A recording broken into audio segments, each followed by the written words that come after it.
লিল্লাহে তাকবীর, আল কোরআনের আলো, আল হাদিসের আলো, তোমার নেতা আমার নেতা, তোমার নেতা আমার নেতা,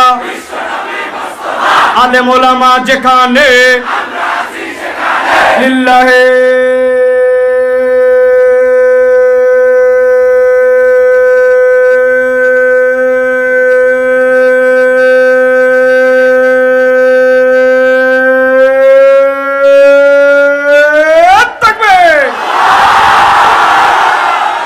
আল্লাহ রাব্বুল আমিন বলছেন, ইয়া আইয়ুহান নাস قد جاءتكم موعظة من ربكم وشفاء لما في الصدور।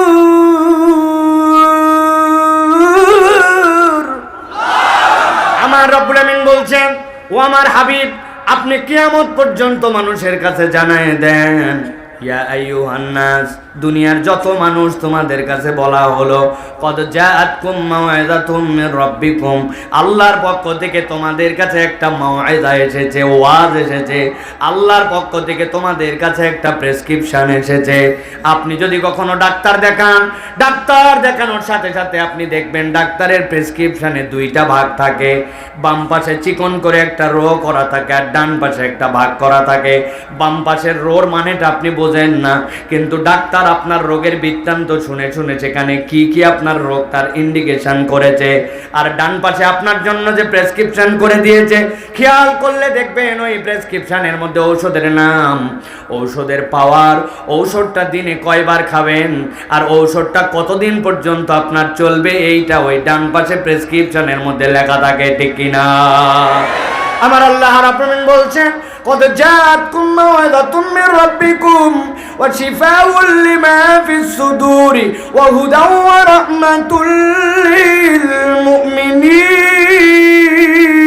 للمؤمنين।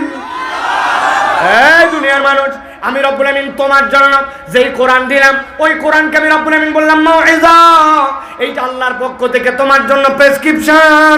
বান্দা, তোমার কতদিন পর্যন্ত এই কোরআনুল কারীমের পিছনে থেকে জান্নাত পর্যন্ত যাওয়ার জন্য কি কি পদ্ধতি লাগবে, আল্লাহ বলছেন কিয়ামত পর্যন্ত অনাগত মানুষের জন্য আমি কোরআনের মধ্যে এটা দিয়েছি। 2 নম্বর আল্লাহ বলছেন, ওয়া মাউইযাতুম মির রাব্বিকুম ওয়া শিফাউল লিমা ফিস সুদূর। দুনিয়াতে তুমি যত ধরনের অসুস্থ হও, প্রত্যেক অসুস্থতার জন্য তোমার ডাক্তার আছে, কিন্তু আল্লাহ বলছেন তোমার অন্তর যদি অসুস্থ হয়ে যায়, ওই অন্তরের ডাক্তার দুনিয়াতে একজনও নাই। তোমার হাতের চুলকানির ডাক্তার আছে, পা ভেঙে গেছে ডাক্তার আছে, তোমার যদি কোনো ধরনের নিউরোর প্রবলেম হয় ডাক্তার আছে, চোখের ডাক্তার আছে, কিন্তু আল্লাহ বলছেন তোমার যদি অন্তর ঠিক না হয়, তুমি উপরে যাই হও না কেন, আল্লাহর কাছে তুমি জান্নাতের সার্টিফিকেট পাবে না। অতএব জান্নাতের সার্টিফিকেট পেয়ে তুমি যদি ফিট মানুষ হতে চাও, তাহলে আল্লাহর কাছে তোমাকে কোরআন দিয়ে ওই ফিটনেস নিতে হবে। মাঝে মাঝে আমি উদাহরণ দেই, গভীর মনোযোগে খেয়াল করেন।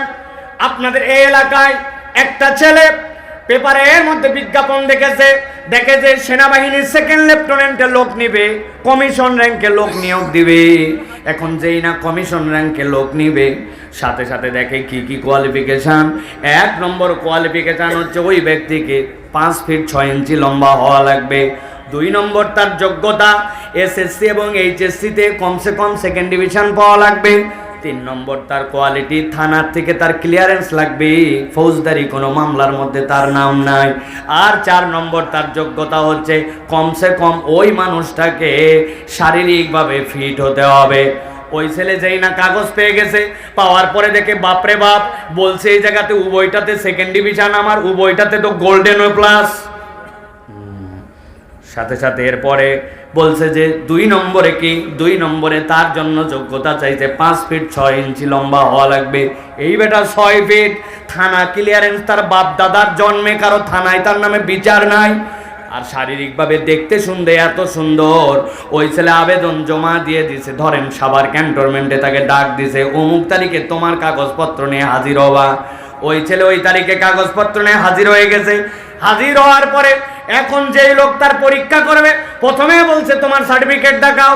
সার্টিফিকেট দেখে বাপরে বাপ, চাইছিলাম সেকেন্ড ডিভিশন, এই বেটা দুইটাতেই ফার্স্ট ডিভিশন। সার্টিফিকেট ওকে, এবার থানার ক্লিয়ারেন্স দেখাও। থানার কাগজ যেই না চাইছে, থানাতে দেখে থানা তাকে বলছে বাপ দাদার জন্মে তার কোনো ফৌজদারি মামলা নাই, ক্লিয়ার। এবার বলছে বেটা যা, যাওয়ার পরে হাইট মাপ দে। ও যেই না হাইট মাপতে গেছে, ওই বরাবর একটা দড়ি দেওয়া আছে 5 ফিট 6 ইঞ্চি, কিন্তু এই বেটা তো 6 ফিট লম্বা। ওর নাক বরাবর বাইতে গেছে, বলছে ব্যাক কোলে এত লম্বা, নিচ দিয়া যা। নিচ দিয়া পার করে দেওয়ার পরে বলছে জামা কাপড় খোলো। যেই না জামা কাপড় খোলাইছি, জামা কাপড় খোলানোর পরে এবার বলছে সামনে দিকে হাত দুইটা সোজা করো। যেই না বলছে সামনে দিকে হাত দুইটা সোজা করো, হাত দুইটা সোজা করছে। ডান হাতটা টনটনা সোজা, কিন্তু বাম হাতের 4টা আঙ্গুল অল্প একটুখানি বাঁকা। এখন যেই লোকর পরীক্ষা নাই, ওই বলছে এই ব্যাক কল, বাম হাতের নখ বেঁকা কেন, বাম হাতের নখ সোজা কর। ও বলছে স্যার এর থেকে বেশি সোজা হয় না, জন্মের পরের থেকে আমার হাতের বাম হাতের 4টা আঙ্গুল একটু বেঁকা, তাছাড়া আমার পুরা শরীর ঠিক। বুঝে থাকলে বলেন আপনারা। উভয়টাতে ফার্স্ট ডিভিশন, 6 ফিট লম্বা, থানা ক্লিয়ারেন্স বরাবর। কিন্তু ওই ছেলেটার যদি বাম হাতের 4টা আঙ্গুল একটু বাঁকা হয়, সেনাবাহিনীতে কি ওই লোকটাকে ভর্তিতে নিবে? আমার আল্লাহ রাব্বুল আলামিন বলছেন, ভালো করে বোঝো, ইয়া আইয়ুহান নাস قد جاءتكم موعظة من ربكم وشفاء لما في الصدور وهدى ورحمة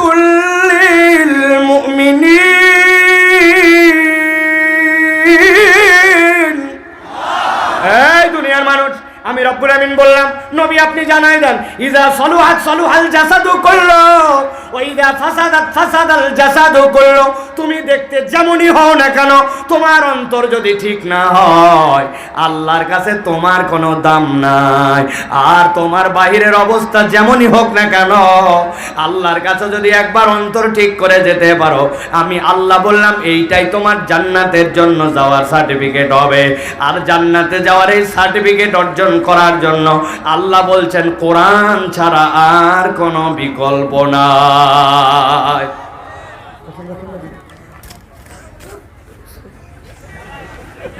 বসেন। আপনারা বোঝেন না কেন এইগুলা ভাই? এই ওয়াজটা সারা পৃথিবীতে যাবে। এখানে আছেন 30,000 লোক, 10, 20, 30,000। সারা পৃথিবীর লোক দেখবে হুজুরের পিছনে একটা পৃথিবী আগায় গেছে, একটা টেবিল ফ্যান দিতে পারে নাই, একটা চার্জার ফ্যান দিতে পারে নাই, হুজুরের পিছনে একজন বাতাস করতেছে। এটা কি আমাদের ইজ্জত না বেইজ্জত? আমি এইটা বলি নাই কোনোদিন, আজকে সকল মিডিয়ার সামনে বললাম, সকল বক্তাদেরকে বলবো, খবরদার আপনার পিছনে কাউরে বাতাস করতে দিবেন না। আপনার বাতাস লাগলে অন্তত পক্ষে আগে বলে দিবেন যে একটা টেবিল ফ্যান রাখেন। একজন বাতাস করে পুরা দুনিয়া দেখতেছে যে পুরা দুনিয়া আসমানে চলে গেছে, হুজুরের পিছনে এখন হাত দিয়ে বাতাস করা লাগে। সব কিছুর মধ্যে একটা পরিবেশনা আছে, ইসলামকে আমরা উপস্থাপন করছি।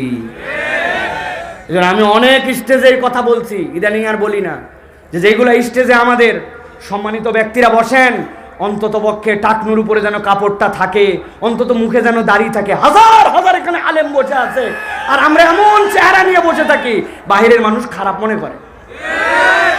চ্যাংরা প্যাংরা যেগুলো লিডার, এগুলো না হয় বাদ দিলে হয়, কিন্তু যেগুলো মুরব্বী হয়ে গেছেন, কবে দাড়ি রাখবে না? রাগ করেন না, রাগ করেন না, কথা বলে ঠিক ঠিক বলেন না, চুপ করেন, চুপ করেন। এগুলো আমাদের সৌন্দর্যের ইন্টারনাল কথা, এগুলো একটাও নেটে যাবে না, এরা কেটে ফেলবে। এটা আমাদের ইন্টারনাল কথা। তাহলে ভালো করে খেয়াল করেন, দুইটা জিনিস গেল। 1 নম্বরে হচ্ছে কোরআন আমাদের জন্য প্রেসক্রিপশন, মনে থাকবে। 2 নম্বরে বলেছি কোরআন আমাদের জন্য হৃদয়ের ডাক্তারি।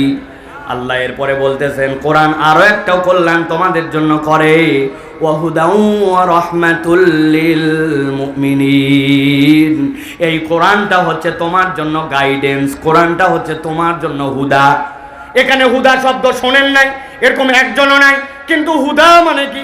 হৃদয়ের মধ্যে আমরা ধারণ করি না। দুইটা উদাহরণ দিব, সারা জীবন হৃদয়ের মধ্যে ঢুকায় রাখবেন। কোরআন আপনাকে কি করতে পারে আপনি তাহলে বুঝতে পারবেন। হুদার একটা অর্থ হচ্ছে হুদা আপনার জন্য আলো, হুদা আপনার জন্য নূর। কোরআন আপনার জন্য আল্লাহর পক্ষ থেকে একটা নূর। যারা এখানে বয়স্ক আছেন, মুরব্বী, অধিকাংশই তরুণ। আগে যখন আমাদের গ্রামের বাড়িগুলা ছিল, আগে যখন আমাদের প্রথম দিকে বিদ্যুৎ বাড়িতে যাইতো, তখন এখনকার মতো অটো মেন সুইচ ছিল না। তখন বাড়ির কোনো একটা কাট আউট থাকতো, চীনামাটির কাট আউট বড় বড় বাড়ির কোণার মধ্যে লাগানো থাকতো, ঠিক কিনা? হঠাৎ করে দেখে নিজের বাড়িতে বিদ্যুৎ নাই, আশপাশের সব বাড়িতে কারেন্ট। কি ব্যাপার? সাথে সাথে চেক করো তো, কাট আউট মনে হয় কেটে গেছে। দৌড়ায় উঠে যায়, খুলছে, খোলার পরে দেখে হ্যাঁ যা ভাবছিলাম তাই, মধ্যে থেকে তো কাট আউটের লাইন নাই। সাথে সাথে বাড়ির মধ্যে তার ছিল, তার অল্প একটু নিয়ে আসে, দাঁত দিছিলে এইবার ওপার লাগাই, যে লাগাই। এবার ব্যাটারে ডাক দিয়ে বলছে, ব্যাটারে দেখাই কাট আউট কিন্তু ওই কোণার মধ্যে অন্ধকার, ওই জায়গায় লাগানো লাগবে, তুই এই জায়গায় টর্চ ধরে থাকবি। যদি এলোমেলো হয়ে যায় আর কাট আউট লাগাতে যায়, যদি নখটা ভিতরে ঢুকে যায় তাহলে কিন্তু খবর আছে, ঠিক কিনা? ওই পোলারে দায়িত্ব দিছে, তুই এখন ধরে থাকবি টর্চটা। ও যেই না টর্চটা উপর দিকে ধরে আসে, বাপ গেছে কাট আউট লাগানোর জন্য। এখন যখন টর্চ ধরছে, টর্চের আলো দেখে ঘরের যত মশা ছিল সবগুলো আলোর দিকে আসছে। একটা মশা উঠতে উঠতে আসে, ওই ছেলের হাতের মধ্যে ভোঁ করে কামড় দিছে। চিন্তা করছে, ব্যাককল, আমার এত সজাগ দৃষ্টির পরে তুই আমার হাতে কামড় দিছি, বাম হাত তো ফিরি। এক চোট নিয়ে ঢাস করে দিয়েছে বাড়ি। মশা মরে গেছে কিন্তু লাইট গেছে নড়ে। বাপ গেছে কাট আউট লাগাতে, বাপ তো চিল্লায় উঠছে, এই ব্যাককল, তোকে বলছি টর্চ ধরে রাখতে সোজা, তুই নড়াস কেন? কয় আব্বা মশা। ওই বেয়াদব এক মশা কামড় দিলে তোর এমন কি হবে, কিন্তু আমার যদি নোকের মধ্যে যায় কি বিপদ।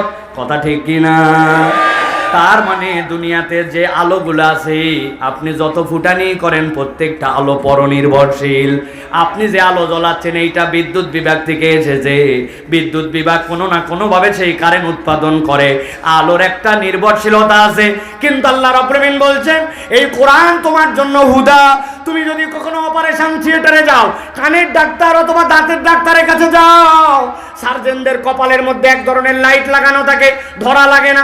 ডাক্তারের চোখ যেখানে, লাইট সেখানে, দেখছেন? আমার আল্লাহ বলছেন, এই কোরআন হচ্ছে তোমার জন্য এমন হুদা। একবার যদি কোরআনের কাছে নিজেকে সমর্পণ করে দাও, এই কোরআন তোমাকে এমন আলো দেখাবে, ওই আলো জান্নাতে যাওয়ার আগ পর্যন্ত তোমার থেকে বিচ্যুত হবে না। আরেকটা উদাহরণ বলে রাখি, মনে রাখবেন এইটা। আপনি রওনা করেছেন চন্দা থেকে, আপনার বাড়ি উত্তরবঙ্গে, আপনার বাড়ি দক্ষিণবঙ্গে। রাস্তা দিয়ে আপনি চলতেছেন, খেয়াল করে দেখবেন কিছু দূর যাওয়ার পরে 3 কোনা সাইনবোর্ড, এরকম অ্যাঙ্গেল চিহ্ন দেওয়া আছে। তার মানে ড্রাইভারকে বোঝাচ্ছে রাস্তা আস্তে আস্তে করে বামে যাবে, আস্তে আস্তে করে ডানে যাবে। কিছু দূর যাওয়ার পরে ত্রিভুজ চিহ্নের মধ্যে উঁচু এরকম দেওয়া, সামনে আছে স্পিড ব্রেকার, সাবধানে চলাও, জোরে চলালে স্পিড ব্রেকারের সাথে ধাক্কা খাই নেমে যাবে, ঠিক কিনা? এক লোক নাকি অ্যাক্সিডেন্ট করছে, করার পরে জিজ্ঞাসা করছে, তো ট্রাক পানির মধ্যে গেল কেমনে? বলছে, পানির মধ্যে গেছে, আমার কোনো দোষ নাই। আপনি আমাকে বলে দিয়েছেন তাড়াহুড়া করবি না, সবাইরে সাইড দিয়ে চলবে। প্রথমে সাইড দিছি টেম্পু, এরপরে সাইড দিছি মিনি বাস, তারপরে সাইড দিছি বড় বাস, এরপরে সাইড দিছি ব্রিজ। ব্যাককল, ব্রিজ সাইড দিলি কেন? কই চিহ্ন দেওয়া আছে সামনে সরু সেতু, সাবধানে চলেন। সামনের সরু সেতু, তাহলে সাইডে যাওয়া লাগবে না মধ্যে যাওয়া লাগবে? ও চিন্তা করছে সরু সেতু মানে সাইডে যাওয়া লাগবে। এখন ব্রিজকে যদি কেউ সাইড দেয়, বাঁচার উপায় আছে। কিন্তু যেই চিহ্নগুলা দেওয়া থাকে, আপনি রাত্রেবেলা মোটরসাইকেলের হেডলাইট কেবল ফেলছেন, সাথে সাথে জ্বলে ওঠে, ঠিক কিনা? বুঝে থাকলে বলো তো যুবক, ওর ভিতরে কি আলো ঢুকানো আছে? না, ওইটা একটা রিফ্লেক্টর স্টিকার। ওইটার মধ্যে যেই পথিকের প্রয়োজন পড়বে, যেই না মোটরসাইকেলের আলো পড়বে অথবা হেডলাইটের আলো পড়বে, রাস্তা তাকে ইন্ডিকেট করে দিবে, ডানে যাবে না বামে যাবে। আল্লাহ বলছেন, বান্দা একবার বুঝ কর, এই কোরআন তোর জন্য হুদা। তোকে কত দূর পর্যন্ত যেতে হবে, কোথায় যে থেমে যেতে হবে, কোন কথা বলতে পারিস, কোন সম্পর্ক রাখতে পারিস, কার পক্ষে স্লোগান দিতে পারিস, কাকে স্লোগান বিবর্জন করে দিতে পারিস। আল্লাহ বলতেছেন, আমি রব্বুল আমিন কোরআনের মধ্যে তোর জন্যই হুদা দিলাম। আর আমি রব্বুল আমিন জানায় রাখলাম, ও রাহমাতুল লিল মুমিনিন, এই কোরআন হচ্ছে ঈমানদারদের জন্য রহমত, এই দুনিয়াতেও তার জন্য রহমত, কবরেও তার জন্য রহমত, ওই মিজানের পাল্লাতেও তার জন্য রহমত।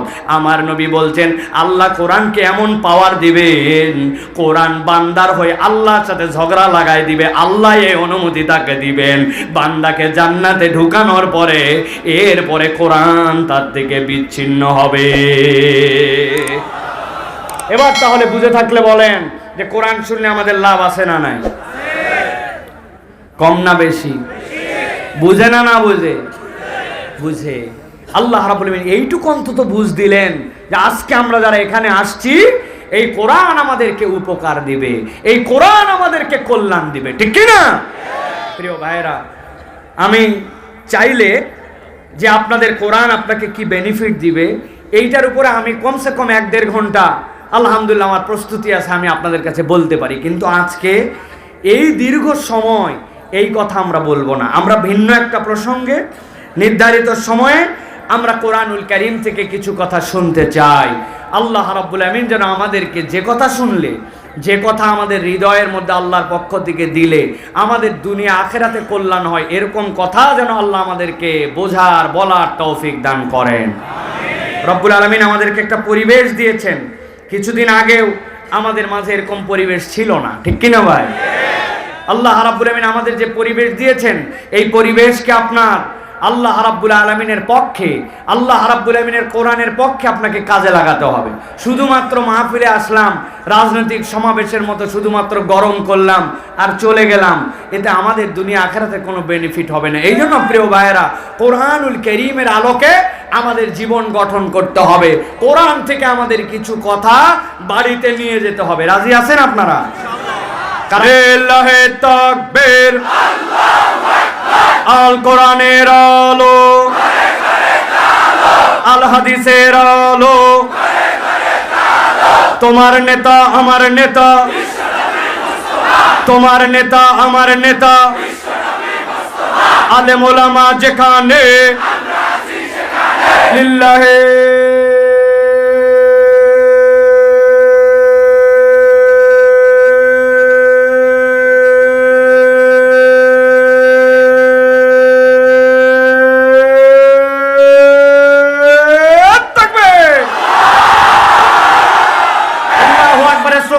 দলীয় স্লোগান নয়, কোন পার্টির স্লোগান নয়, কোন গোষ্ঠীর স্লোগান নয়।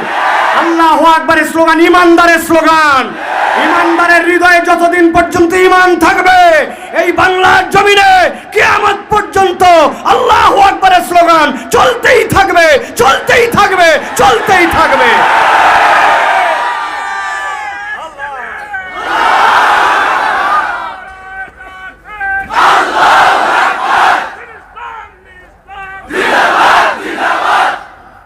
আলহামদুলিল্লাহ বলেন। অলসতা গেছে না ভাই? অনেকে মনে করছিল যাই কি বাড়ি, যাই কি না, আর সেইগুলা যাতে যাবে না অন্তত পক্ষে আধা ঘন্টা, ঠিক কিনা? প্রিয় ভাইয়েরা, আজকে জুমার রাত, আমরা দীর্ঘ সময় কথা বলবো না। আপনারা দেখেছেন বাংলাদেশের ভাগ্যাকাশে যে নতুন সূর্যোদয় আমরা দেখতে পাচ্ছি। এই সূর্যোদয়ের পরে কতকগুলি কুচক্রী মহল এই বাংলাদেশে নানান ধরনের ষড়যন্ত্রের জাল বিছায় রেখেছে। তারা নানান সময় নানান নাম নিয়ে আমাদের মাঝে আসতেছে, কিন্তু সবচেয়ে সেনসিটিভ যেটা, সেটি হচ্ছে আপনারা দেখেছেন যে আমাদের চট্টগ্রামে আমাদের একজন মুসলিম আইনজীবীকে সেখানে নির্মমভাবে হত্যা করা হয়েছে। আমরা মুসলমানরা বলেছি, চট্টগ্রামের মানুষ যদি রাগ করে সবাই থুতু ফেলে দিত, অথবা চট্টগ্রামে যত মুসলমান সবাই মিলে যদি ইচ্ছা করে প্রস্রাব করে দিত, তাহলে এই সকল চক্রান্তকারী এবং তাদের বীজ ভেসে চলে যেত। কিন্তু আমরা তাদেরকে শান্ত থাকতে বলেছি। আমরা বলেছি বিচার এখন সরকারের কোর্টে, আপনি ঠিকঠাক মতো ইনসাফ মতো বিচার করেন, কেননা 16-17 কোটি মুসলমান রেফারির ভূমিকায় আপনাদেরকে দেখতেছে। আপনারা যদি ভুল করেন, বাঁশি বাজায়া লাল কার্ড দেখায়া আপনাদেরকেও বিদায় করে দিতে বাংলার তৌহিদি জনগণ সময় নেবে না। এই জন্য আমরা কোনো উগ্রতা দেখাই নাই, আমরা কোনো সম্প্রীতির বাইরে কখনো আসি নাই। আমরা তোমাদের মন্দির পাহারা দিয়েছি মূর্তি পাহারা দেওয়ার জন্য নয়, সম্প্রীতি রক্ষা করার জন্য।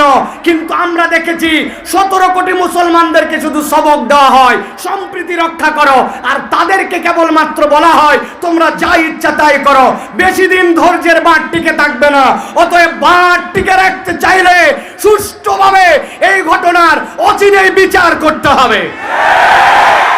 আপনারা খেয়াল করলে দেখবেন 47-এর স্বাধীনতা, যেটা আমাদের প্রকৃত স্বাধীনতা, ওই স্বাধীনতা নিয়ে একদল কথা বলে না। বাংলাদেশে আজকে আপনার একটু জমি আছে, আপনি জমিদারিতে আপনার জমিতে আপনার রেজিস্ট্রি হয়। আপনি কি জানেন ওই 47-এর স্বাধীনতার আগে এই বাংলাদেশে শেরে বাংলা একে ফজলুল হক অবিভক্ত বাংলার যখন তিনি প্রধানমন্ত্রী ছিলেন, জমিদারি প্রথা তিনি প্রথম বিলুপ্ত করে আপনার আমার ওই দাদাদের আর এই আমাদের দুই পারের মানুষেরই জমির মধ্যে আমাদের নামটা লিখেছিলেন ওই শেরে বাংলা একে ফজলুল হক।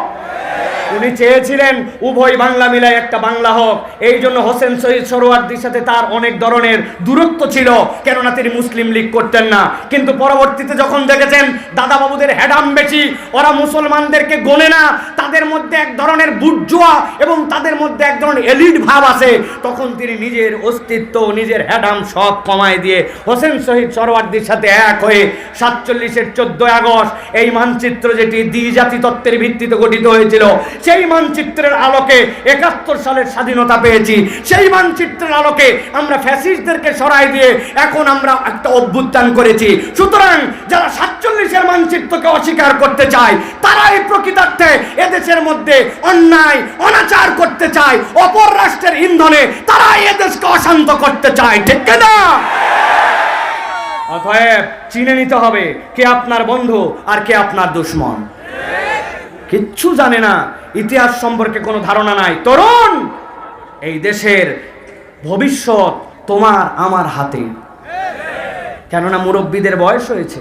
এখন আমরা যদি আমাদের দেশের পক্ষে না থাকি, আমরা যদি আমাদের দেশের পক্ষে কথা না বলি, তাহলে নিশ্চয় বিপদ কত বড় হবে সেটা আমরা কল্পনাও করতে পারবো না। আপনারা দেখেছেন, গতকালকেও আপনারা দেখেছেন সার্জিস এবং আমাদের প্রিয় হাসানাতকে, তাদেরকে বারবার গাড়ি চাপা দিয়ে হত্যা করার চেষ্টা করা হয়েছে। আপনারা জানলে অবাক হবেন, পৃথিবীতে 3 দেশের গোয়েন্দা। একটা হচ্ছে আমেরিকান গোয়েন্দা, তারা যখন কাউকে টার্গেট করে তখন তাদের টার্গেটের পদ্ধতি হচ্ছে শ্যুট করা। শ্যুট করা মানে কি? কিল করে দেওয়া। তাদেরকে এমন জায়গা থেকে তারা তাক করে, স্নাইপার, আপনি কল্পনাও নিতে পারবেন না, তাদেরকে শ্যুট করে শেষ করে ফেলে।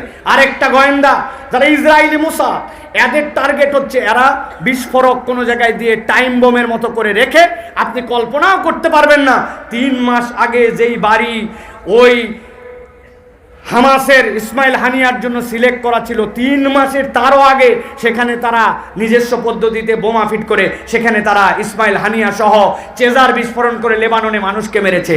আর একটা নাম নিচ্ছি না, আরেকটা গোয়েন্দা সংস্থা আছে যারা স্যাবলা, ওরা এইগুলা করে না, কিন্তু ওরা গাড়ি চাপা দিয়া গাড়ি অ্যাক্সিডেন্ট করায়া বহু মানুষকে দুনিয়ার থেকে বিদায় করছে। এটা তাদের টার্গেট কিলিং এর অংশ। আমাদের গাড়ি অ্যাক্সিডেন্ট করেছিল, আপনারা জানেন, আল্লাহ রাব্বুল আলামিন হেফাজত করেছেন। তবে আমরা একটা কথা বলি ভাই, মাকারু ওয়া মাকারাল্লাহ ওয়াল্লাহু খায়রুল মাকিরিন। তুমিও কৌশল করো, আল্লাহও কৌশল করেন। আল্লাহ যদি চান তাহলে কখনো আল্লাহর কৌশলের উপরে কারো কৌশল বিজয়ী হবে না। মুসলমানরাই শেষ হাসি ইনশাআল্লাহ হাসবে, ঠিক কি না? কিন্তু তার জন্য তো আমার ভিতরে ঈমান দরকার, তার জন্য তো আমার ভিতরে গেলে হইচই নয়, কোরআনের তালিম দরকার, আমার জীবনে একটা পরিবর্তন দরকার। যেই লোক দাঁড়ায়া মুতে এশার নামাজ না পড়ে ফজর পড়বে না, এখানে এসে স্লোগান দিচ্ছে, বলেন তো এই লোক দিয়ে কি হবে? কি হবে ভাই? কিচ্ছু হবে না।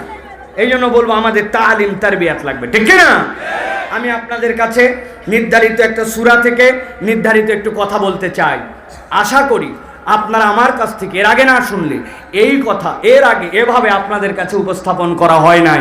আমি আপনাদের কাছে সর্বোচ্চ 30 থেকে 40 মিনিট, আর 40 মিনিট কথা বলে ফেলছি, আর 30 থেকে 40 মিনিট আপনাদের সামনে একটু কথা বলতে চাই।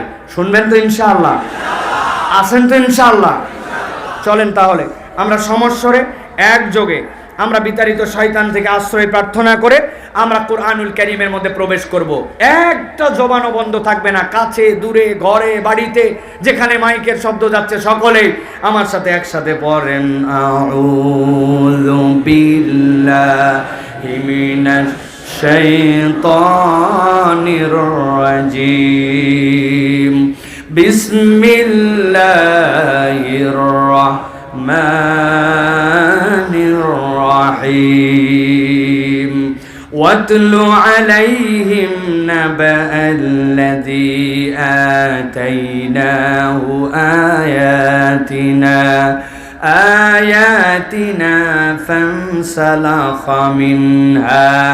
فانسلخ منها فأتبعه الشيطان فكان من الغاوين। আমার আল্লাহ রাব্বুল আমিন আমার প্রিয় নবী মুহাম্মদুর রাসূলুল্লাহ সাল্লাল্লাহু আলাইহি সাল্লামকে বলছেন, ও আমার হাবিব, আপনার প্রতি আমি এখন যে ওহী দিচ্ছি, আপনার প্রতি দায়িত্ব হলো আপনি এই ওহীটা আপনার উম্মতের কাছে তেলাওয়াত করে শোনান, তাদের কাছে আপনি এটা তেলাওয়াত করে জানায় দেন। মুফাসসিরিনে কেরাম ব্যাখ্যা করছেন, আল্লাহ কোরআনে অনেক জায়গাতে নবীকে বলেছেন কুল, হে নবী আপনি বলুন। অনেক জায়গায় নবীজিকে বলা হয়েছে মানুষের কাছে বার্তা পৌঁছায় দেওয়ার জন্য, কিন্তু রব্বুল আমিন এই জায়গাতে কেন ওয়াতলু বললেন, আপনি তেলাওয়াত করলেন কেন বললেন? মুফাসসিররা ব্যাখ্যা করছেন, ইব্রাহিম আলাইহিস সালাম আর ইসমাইল আলাইহিস সালাম মিলে যখন খানায় কাবা নির্মাণ করলেন, খানায় কাবা নির্মাণ করার পরে ইব্রাহিম আলাইহিস সালাম আল্লাহর কাছে দোয়া করলেন, وَإِذْ يَرْفَعُ إِبْرَاهِيمُ الْقَوَاعِدَ مِنَ الْبَيْتِ وَإِسْمَاعِيلُ رَبَّنَا تَقَبَّلْ مِنَّا إِنَّكَ أَنْتَ السَّمِيعُ الْعَلِيمُ। আই রব, আমি আর ইসমাইল মিলে খানায় কাবার প্রাচীর দাঁড় করিয়েছি, আপনি এটাকে কবুল করে নেন। মুফাসসিররা বলছেন আল্লাহর কাছে এইটুক বলেছেন, কিন্তু আল্লাহ রাব্বুল আমিন ইব্রাহিম আলাইহিস সালামের অন্তরে এমন নিয়ামত ঢেলে দিলেন, ওইটার কারণে ইব্রাহিম আলাইহিস সালাম এমন একটা দোয়া করলেন, আল্লাহর ঘর টিকে থাকবে এমনি এমনি নয়, আল্লাহর ঘর টিকে থাকার জন্য আল্লাহ একটা পদ্ধতি দান করলেন। আল্লাহ নবী ইব্রাহিম আলাইহিস সালাম আল্লাহর কাছে দোয়া করলেন, রব্বানা ওয়াবাস ফীহিম রাসূলাম মিনহুম ইয়াতলু আলাইহিম আয়াতিক। আয় আল্লাহ, আমি আপনার কাছে দোয়া করি আমার উম্মতের মধ্যে থেকে, আমার সন্তানদের মধ্যে থেকে এমন নবী আপনি সেখানে প্রেরণ করেন যেই নবীর কমসে কম 4টা গুণ হবে, ইয়াতলু আলাইহিম আয়াতিকা ওয়া ইউযাক্কিহিম ওয়া ইউআল্লিমুহুমুল কিতাবা ওয়াল হিকমা। 1 নম্বর, আপনার আয়াতগুলা তাদের কাছে তেলাওয়াত করবে। আল্লাহর নবী সাল্লাল্লাহু আলাইহি সাল্লাম বলছেন, আমার উম্মত জেনে রাখো, আমি মুহাম্মদ মুস্তাফা সাল্লাল্লাহু আলাইহি সাল্লাম দুনিয়াতে এসেছি অনেক অনেক হাজার বছর আগে আমার পিতা ইব্রাহিম আলাইহিস সালাম দোয়া করেছিলেন। আল্লাহ ইব্রাহিম আলাইহিস সালামের দোয়ার বদৌলতে দুনিয়ার বুকে আমাকে পয়গম্বর হিসাবে প্রেরণ করেছেন। আমি ইব্রাহিম আলাইহিস সালামের দোয়ার ফসল। সুবহানাল্লাহ। আমাদের মধ্যে অনেকের আছে চিন্তা করি এই লোকের জন্য দোয়া করলে কি হবে, এই দোয়াটা আমি করব কি করব না। আল্লাহ আপনার চিন্তার মধ্যে যত বড়ত্ব রাখে তত বড় দোয়াটা আপনি করে দেন। আজকে আপনার দোয়া হয়তো কবুল হয় নাই, আপনি দেখে যেতে পারেন নাই, কিন্তু আল্লাহ আপনার দোয়া কবুল করে আপনার 50 প্রজন্ম পরেও এমন হয়তো নিয়ামত দিবে, আপনি কিয়ামতের ময়দানে জান্নাতে যেয়ে বুঝতে পারবেন যে আপনার দোয়ার ফজলে আল্লাহ এই নিয়ামতটা অমুক বান্দাকে দিয়েছিল। এই জন্য দোয়া করতে হিংসা করা যাবে না। আপনার কাছে যতটুকু সুযোগ থাকবে অপরের জন্য দোয়া করবেন। আল্লাহ রাব্বুল আমিন নবীকে বলছেন, গভীর মনোযোগ দেন, ওয়াতলু আলাইহিম, ও আমার হাবিব আপনি তাদের কাছে এই ঘটনাটা বলেন, নাবা আল্লাযী আতাইনাহু আয়াতিনা, আমি আল্লাহর পক্ষ থেকে তাদের কাছে আমার আয়াত দিয়েছিলাম। হযরত আব্দুল্লাহ ইবনে মাসউদ বলছেন, আল্লাহ রাব্বুল আমিন কোন ব্যক্তির কথা নবীকে এখানে বলতে বলেছেন জানো নাকি? তিনি বলছেন মুসা আলাইহিস সালামের কওমে এক লোক ছিল, লোকের নাম ছিল বালাম ইবনে আবার। আল্লাহর নবীকে ওই লোকের কথা বলতে বলা হয়েছে। হযরত আব্দুল্লাহ ইবনে আমর বলছেন না, এখানে উমাইয়া ইবনে আবি সালতের কথা বলতে বলা হয়েছে। ইমাম ইবনে কাসির রাহমাতুল্লাহি আলাইহি বলছেন, লোকের কথা যাকেই বলতে বলা হোক, কিন্তু আল্লাহ এই জায়গাতে এমন 4টা দোষের কথা বলেছেন যেই 4টার কথা কিয়ামত পর্যন্ত যেই মানুষের জীবনে লেগে যাবে, আল্লাহ মূলত তাদের দীক্ষা দেওয়ার জন্য আল্লাহ রাব্বুল আলামিন এই কথা উল্লেখ করেছেন। হযরত আব্দুল্লাহ ইবনে মাসউদ বলছেন, হযরত মুসা আলাইহিস সালামের সময় একজন লোক ছিল যার নাম ছিল বালাম ইবনে আবার। এই লোকটার কোয়ালিটি ছিল, সে যখনই আল্লাহর কাছে যা দোয়া করত সাথে সাথে তার দোয়া কবুল হয়ে যেত। আল্লাহু আকবার। মুস্তাজাবুদ দাওয়া। আমাদের কওমের মধ্যেও উম্মতে মুহাম্মাদের মধ্যেও আল্লাহর নবী বলেছেন এরকম অনেক মুস্তাজাবুদ দাওয়া আছে। ইমাম আহমদ ইবনে হাম্বল নিজে একটা ঘটনা বর্ণনা করেছেন। ইমাম আহমদ ইবনে হাম্বল বলেছেন, আমি হাদিস সংগ্রহ করার জন্য মিশরে গেলাম। যাওয়ার পরে এমন শীতের রাত, এশার নামাজ পড়ে আমি যেই না মসজিদের বারান্দায় অপেক্ষা করছি, আজকে তো হাদিসটা আমি নিতে পারি নাই, আগামীকালকে হাদিসটা সংগ্রহ করে তারপরে যাব। শীতের রাত্রে কনকনা শীত, চিন্তা করছেন মসজিদে কোনো রকম রাতটা পার করে দেব। মসজিদের মধ্যে বসে আছেন, বসে বসে সকলের নামাজ পড়া যখন শেষ, মসজিদের মুয়াজ্জিন যখন দরজা লাগাইছে, লাগানোর সময় এসে বলতেছে, ও মুসাফির, এই মসজিদে মুসাফিরদের রাত্রে থাকার ব্যবস্থা নাই, আপনাকে মসজিদ থেকে বের হতে হবে। সে চিনে নাই যে এটা ইমাম ইবনে আহমদ ইবনে হাম্বল, দুনিয়ার শ্রেষ্ঠতম মুহাদ্দিসদের একজন। সে চিনতে না পেরে তাকে যেই না বের করে দিয়েছে। ইমাম আহমদ ইবনে হাম্বল দেখেছেন সামনে তাকায় একটা রুটির দোকান দেখা যায়, যেখানে একটু আগুন জ্বলতেছে।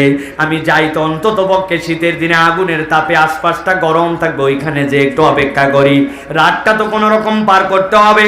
যেই না তিনি ওই দোকানে গেছেন, যাওয়ার পরে চুপচাপ বসে আছেন, তাকায় তাকায় দেখতেছেন রুটি বানাচ্ছে, বেলতেছে, সেঁকতেছে, পরিবেশন করছে একটা তরুণ যুবক।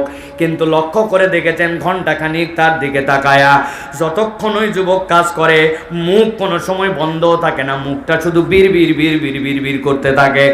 অনেকক্ষণ দেখার পরে ওই যুবকও খেয়াল করছে একজন মুসাফির খাবারের অর্ডার করে না, কিন্তু বসে আছে। জিজ্ঞাসা করছে, ওহে মুসাফির, কোথা থেকে এসেছেন, কেনই বা এখানে বসে আছেন?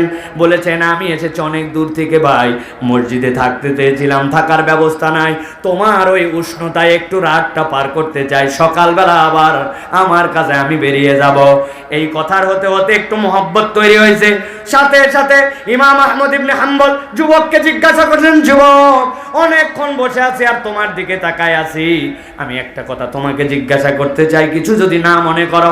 বলেন মুসাফির। বলে, আমি আসার পর থেকে দেখেছি রুটির খামির তুমি বানাও, রুটিটাও তুমি বেলো, রুটিটাও তুমি সেঁকো, আবার যখন কাস্টমার আসে তার কাছে পরিবেশনও করো, কিন্তু সব সময় তোমার মুখ বন্ধ থাকে না, মুখটা বিড়বিড় করে কি জানি বলতেই থাকো। তুমি কি হাফেজ নাকি কি পড়ো তুমি?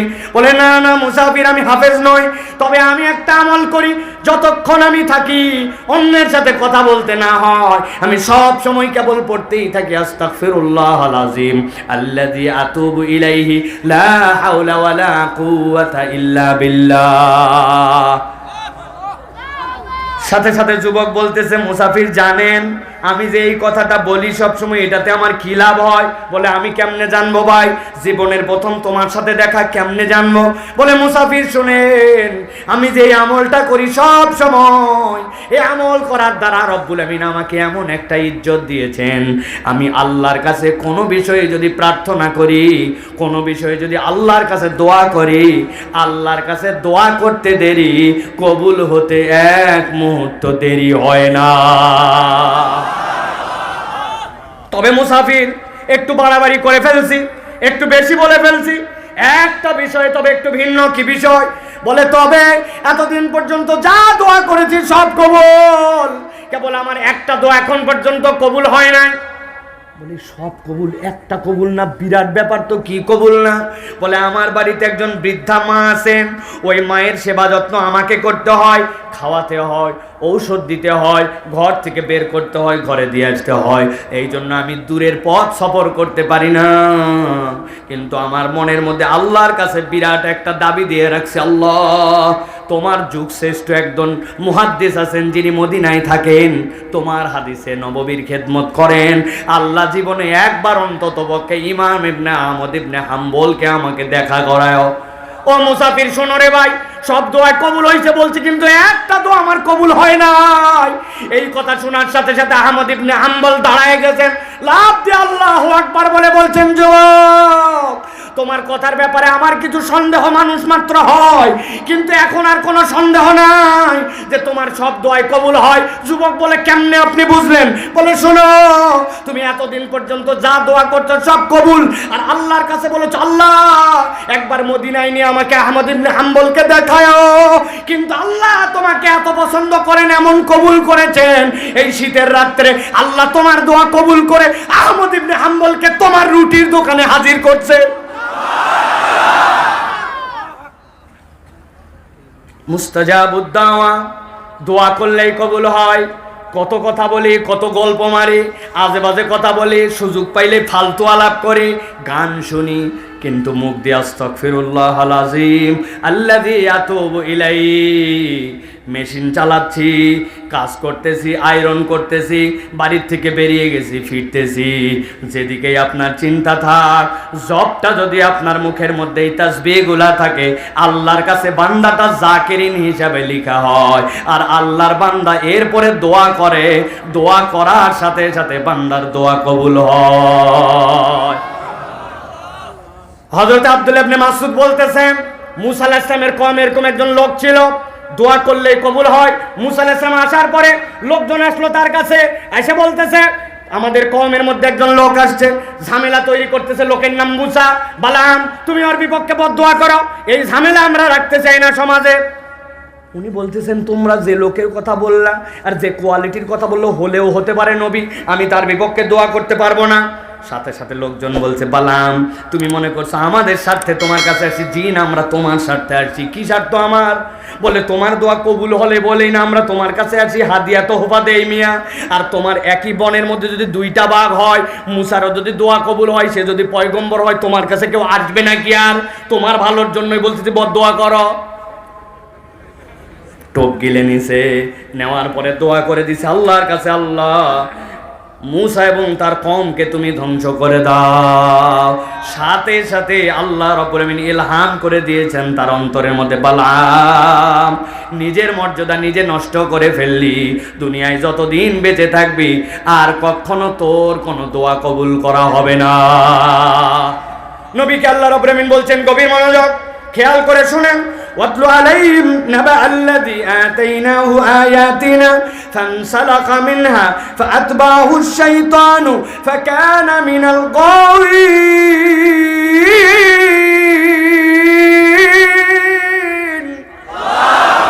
আল্লাহ বলছেন, ওই লোকটা সাথে সাথে আল্লাহ রাব্বুল আমিনের বিধান, আল্লাহর আয়াত জেনে বুঝে আল্লাহর আয়াত থেকে নিজের মুখকে ফিরাই নিল, নিজের মুখকে অন্যদিকে করে নিল। জিজ্ঞাসা করব, ও আল্লাহর আয়াতকে জেনে অস্বীকার করলো না না জেনে? কথা বলেন। আল্লাহর দয়া সে চিন্ত না? বুঝেন নাই? ভালো করে একটু উদাহরণ দেই। ফানসালাকা মানে কি? আল্লাহর আয়াত থেকে আপনি কিভাবে সরে গেলেন, আল্লাহর নিদর্শন থেকে সরে গেলেন। আপনি ঈদের সময় বাড়িতে যাচ্ছেন, বাসের মধ্যে উঠছেন, উঠার পরে এমন ভিড়ের ভিড় বাসের মধ্যে, রড ধরে দাঁড়ায় আছেন, ডাইনে নড়া যায় না, বামে নড়া যায় না, পিছনে নড়া যায় না, এমনকি অনেক সময় কোমর চুলকায়, চুলকানোও যায় না, আছে কি না? আসরের ওয়াক্ত হয়ে গেছে, চিন্তা করতেছে না, হারে একটু যদি বাস দাঁড়াতো, একটু যদি ওযু করতে পারতাম, একটু যদি সিজদা দেওয়ার জায়গা পেতাম, আসরের নামাজ পড়তাম, কিন্তু নড়ারই সুযোগ নাই। এই করতে করতে করতে করতে আপনার আসরের ওয়াক্ত পার হয়ে গেছে। বুঝে সুঝে উত্তর দিবেন, আপনি যে আসরের নামাজটা বাদ দিলেন, এইটা কি আপনি ইচ্ছায় না অনিচ্ছায়? অনিচ্ছায়। আমার ইচ্ছা ছিল কিন্তু আমি পারি নাই। আর একটা ছেলে, আসরের আজান হইছে মসজিদে, উনি চায়ের স্টলে বসে আড্ডা মারে, মোবাইলে ডাইনে ঠেলে, বামে ঠেলে, উপরে ঠেলে, নিচে ঠেলে, বন্ধুর সাথে আড্ডাবাজি করে। একামতের শব্দ অনেক সময় মসজিদ থেকে চায়ের স্টলে শোনা যায়। ওই ছেলে তারপরেও নামাজে যায় না। এবার বুঝে থাকলে বলেন তো, এই যে নামাজটা বাদ দিল, ও কি ইচ্ছা করে নাকি অনিচ্ছা? হ্যাঁ, ভালো করে বোঝেন। আয়াতের তাফসীর বোঝানোর জন্য বলতেছি। আল্লাহ বলছেন ফানসালাকা মিনহা, আয়াত সে চিনতো, চিনে আল্লাহর আয়াত থেকে দূরে সরে গেছে। এখন বুঝে থাকলে বলেন তো, আল্লাহর নিদর্শন, আল্লাহর হুকুম জানার পরেও, বুঝার পরেও আমাদের সমাজ থেকেও মুখ ফিরায় নাই, এরকম মুসলমান আছে কিনা? আপনারা যদি সাহস দেন তাহলে একটা প্রশ্ন উত্তর আপনাদের কাছে দিব, বুঝেন কিন্তু। পাকিস্তানের এক ছেলে তার ওস্তাদের সামনে বসা, ওস্তাদ জিজ্ঞাসা করছে, বাবা অনেকদিন পড়ালাম, সব সময় আমারে প্রশ্ন করিস, আজকে আমি তোর কাছে একটা প্রশ্ন করব, উত্তর দিতে হবে বাপ। বলছে বলেন ওস্তাদজি। বলছে বলো তো দুনিয়াতে কারা কারা নামাজ পড়ে না? ছেলে বলছে ওস্তাদ আমি আমার ক্ষুদ্র জ্ঞানে দেখছি 3 ধরনের লোক নামাজ পড়ে না। কয় ধরন? এক ধরনের লোক যারা দুনিয়ার বুকে পাগল অথবা অজ্ঞান। বলেন কে? 2 নম্বর কে বাপ? বলছে 2 নম্বর দুনিয়ার বুকে নামাজ পড়ে না যে ব্যক্তি মৃত, মরা মানুষ নামাজ পড়ে না, তার নামাজ পড়া লাগে, ঠিক কি না? 3 নম্বরে কে? বলে ওস্তাদ 3 নম্বরে দুনিয়ার বুকে যে অমুসলমান সে নামাজ পড়ে না। আমি গবেষণা করে দেখছি মৃত, অমুসলমান, পাগল অথবা অজ্ঞান এই 3 শ্রেণীর লোক কেবল নামাজ পড়ে না। আপনাদের কাছে মুখস্থ আছে কিনা জানার জন্য জিজ্ঞাসা করব, নামাজ পড়ে না কয় শ্রেণীর লোক? 1 নম্বর, 2 নম্বর মৃত, 2 নম্বর, 3 নম্বর অমুসলমান। এবার আপনাদের কাছে জিজ্ঞাসা করতে চাই, উত্তর দিতে হবে। একটা জবান বন্ধ থাকবে না, ডানে বামে, দাঁড়ানো বসা, ঘরে বাহিরে। বলেন তো আপনি আমি কি পাগল নাকি অজ্ঞান? আপনি আমি কি দুনিয়ার বুকে মৃত? আপনি আমি কি দুনিয়ার বুকে যারা আছে অমুসলমান? যান বাড়ি চলে যান, আমার কোনো দায় নাই। আপনি নিজেই বলছেন আপনি পাগল না, আপনি মৃত না, আপনি অমুসলমান না। এখন যদি নামাজ না পড়েন এই 3-এর কোনো একটার মধ্যে, কথা ঠিক কিনা? বুঝে খান, ভালো করে খেয়াল করেন। আল্লাহ রাব্বুল আমিন বলছেন নবী জানান ওই লোকটা কি করলো? ফানসালাকা মিনহা, আল্লাহর আয়াত থেকে নিজের মুখ ফিরায় নিল। আল্লাহ বলছেন এবার 2 নম্বর সে আরেকটা অপরাধের মধ্যে নিমজ্জিত হয়ে গেল।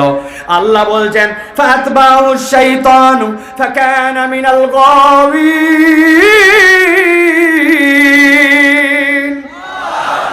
আল্লাহ রাব্বুল আমিন বলছেন যেই না আল্লাহর আয়াত থেকে কেউ মুখ ফিরায় নাই, সাথে সাথে শয়তান তার অনুগামী হয়ে যায়। কথাটার মানে বোঝেন নাই? বোঝেন নাই? ভালো করে খেয়াল করেন।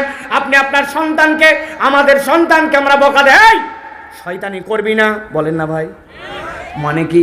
যেই কাজটা করতেছে ওইটা খারাপ কাজ, বাজে কাজ, শয়তানি কাজ, আপনি বলছেন শয়তানি করবি না, বলি কি না?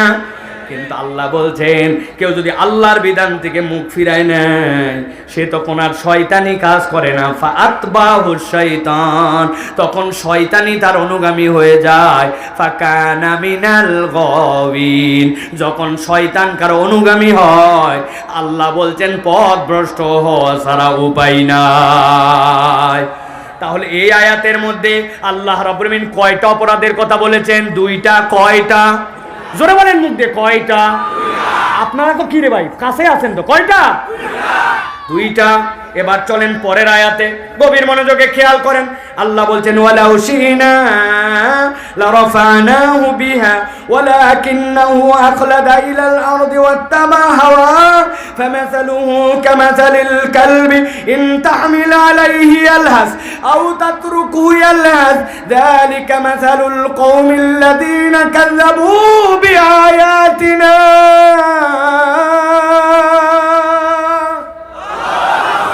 আমার রব্বুল আমিন বলছেন ওয়ালাউ শিনা লারাফানাহু বিহা, যদি আমি চাইতাম সে যদি আল্লাহর বিধানের উপরে থাকতো, আল্লাহর হুকুম মেনে নিত, আমি আল্লাহ তার মর্যাদাটাকে বৃদ্ধি করে দিতে পারতাম। কিন্তু এই কমবক তারও 2টা অপরাধ করলো। প্রথমে অপরাধ ছিল 2টা, এখন আল্লাহ বলতেছেন আরো 2টা। তাহলে টোটাল অপরাধ কয়টা? হয় নাই। হাতগুলো রেডি করেন এরকম করে, বাম হাত নামান তাড়াতাড়ি করে। টোটাল অপরাধ কয়টা? সকল হাত ওঠে নাই, একসাথে সব হাত ওঠান লাগবে। টোটাল অপরাধ কয়টা? আরেকটা লাস্ট চান্স দিলাম, হাত নামান সবাই। টোটাল অপরাধ কয়টা? আলহামদুলিল্লাহ, ভালো করে খেয়াল করেন। আল্লাহ রাব্বুল আমিন বলছেন 3 নম্বর অপরাধ ওয়ালাকিন্নাহু আখলাদা ইলাল আরদ, ওই বেটা নিরেট দুনিয়াদার হয়ে গেল। তার স্বভাব চরিত্রটা সব সময় দুনিয়া আর দুনিয়া বানায় ফেললো। দুনিয়া ছাড়া আর কিচ্ছু বোঝে না, হালাল হারাম বাজ বিচার করে না। খুলদুন শব্দের অর্থ দুনিয়াতে এমন কতগুলা প্রাণী আছে যারা সব সময় 4 পায়া, সব সময় মাটির দিকে মুখ দিয়ে থাকে। চেনেন এরকম প্রাণী? গরু, ছাগল চেনেন? অনেক সময় ছাগল উপর দিকে পাতা খাওয়ার জন্য ওঠে, কিন্তু পাতা খাওয়ার জন্য দুই পা দিয়ে উঠলেও তার সব সময় মুখটা নিচের দিকে। আল্লাহ বলছেন দুনিয়াতে এমন কতকগুলা মানুষ আছে যেই মানুষগুলো আখলাদা ইলাল আরদ, তারা এমন ভাবে দুনিয়াদার হয়ে গেছে দুনিয়া ছাড়া আর কিছুই বোঝে না। উদাহরণ না দিলে বুঝবেন না। আপনি একটা দোকানদার, আপনার দোকানের মাল হালাল, কামাই হালাল, সব হালাল, কিন্তু আপনি এটাকে হারাম আর দুনিয়াদার বানান কেমনে? বলছে ভাই আপনার মতো চেনা লোক বলে কেনা দামে দিলাম, আছে না ভাই? কই আপনি আমার বনির কাস্টমার, সকাল 11টায় 50 নম্বর কাস্টমারকে বনি বলে। চেনা লোক জীবনে দেখেনি কেনা দাম বলে 500 টাকা। আছে কিনা? ও দুনিয়া ছাড়া কিচ্ছু বোঝে না, কেবল দুনিয়ার দুনিয়া। আর এই রকম হারাম অর্থবিত্তের দুনিয়াতে কতগুলা মানুষ আছে বিরাট গরম দেখায়।